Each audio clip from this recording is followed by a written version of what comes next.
we do not see a continuous spectrum in atoms or molecules. I don't know if you guys remember, there's a picture in chapter 6 of our textbook where it has a guy running up steps. And that's to indicate that the atomic levels or the atomic energy levels in an atom are discrete. Okay? They happen in a stepwise fashion, not a continuous fashion.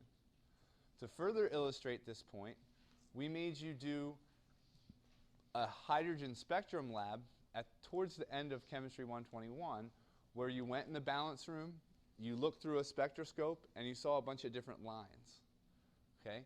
You didn't see a continuous spectrum through there, you just saw lines. Right? So those lines, when you look through that spectroscope, have different colors on them.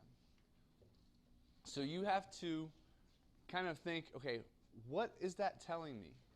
If a line is a different color, if I saw a line in that spectrum and one's purple and the other one's red and the other one's orange, that tells me that they have different energies. And we can use those values of energies to start determining what's happening and where the electrons are residing in a particular atom or a particular molecule. So the point in putting this slide up right here is to show that each of the wavelengths of visible light have a different energy. And we can use that energy to come up with some type of electronic information or an electronic structure in a particular atom, in a particular molecule, or in a complex ion.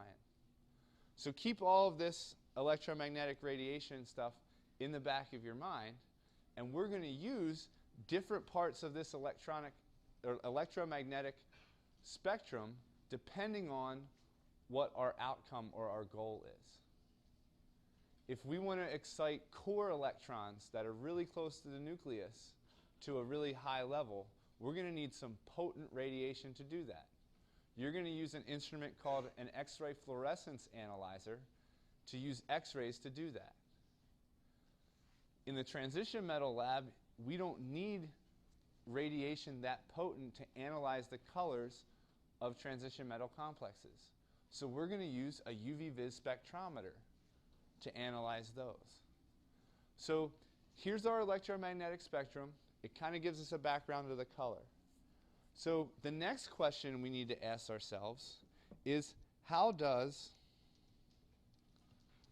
our eye detect color? And more importantly, how is that color that we see with our eye related to an absorbance? Because our UV vis spectrometer is going to measure absorbance. So some of you may remember back from art class, kind of back in middle school, where they give us this little color wheel right here. So I'm going to give a rough sketch of that color wheel, and we can put in letters here for each of the colors that we're going to analyze. The question that was posed is, how does our eye detect color? So what we can say about this and what our generic definition will say is that if absorbance occurs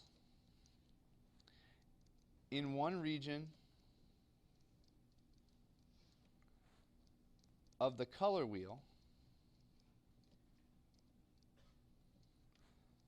the material appears with the opposite, which we refer to as complementary color. And hopefully you've kind of seen this before. So what we can say is that if our particular material that we're analyzing, or our complex ion, if we have an absorption in the violet region of the spectrum, it's going to be yellow to the eye. Because if we look here in the color wheel, if our absorption is violet, the color to our eye is going to be the complement or the opposite in the color wheel, and it's going to be yellow. If a particular material absorbs green, it's going to be red to the eye. And we look back at the color wheel we've drawn here, so if we absorb green, we're going to see red to our eye. So you can use this color wheel. If you notice in the labs, there should be a bunch of color wheels posted on the windows in there. You're going to use that and use the wavelengths of the visible, visible light to try to solve some of your problems and analyze things. Yep. This is really an important question or not, but is there supposed to be an eye in that wheel, or is that not? So one of the things is the question was, is there supposed to be an eye for indigo in the wheel? And it's kind of like every time we like symmetry, right? So the little pie pieces in Trivial Pursuit, there aren't 7, there's 6. So indigo kind of gets the shaft here for the, in the color wheel. So we just kind of list that, but indigo is kind of in between blue and green, so you kind of can approximate that. Okay? So this is typically what we teach younger students in an art type of a class. Okay? What we typically don't say is what happens if a particular complex absorbs in more than one place in the visible spectrum. So we also need to say that if absorbance occurs in multiple regions of the color wheel,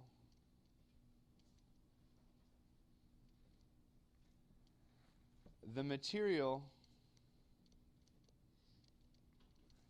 takes on a color in the middle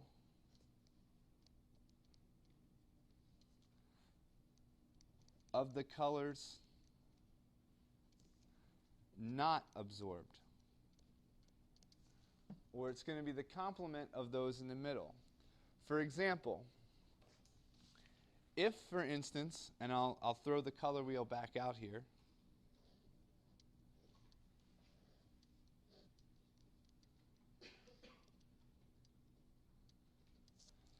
So if, for instance, we absorb violet, blue, and green, what would our color look like? So we have to look at the color wheel, and we're going to absorb all 3 of these over here. That means the color to our eye is going to be the middle color of those not absorbed, or in this case, orange. So if I absorb violet, blue, and green photons, it's going to be orange to our eye. If, on the other hand, we absorb violet and red, we're going to observe to our eye a yellow-green color. So using the color wheel, it will allow us to look at a particular color we observe to our eye, and then what the absorbance is going to be, and what wavelengths of visible photons that particular material, which has a color, will look like to our eye. Okay?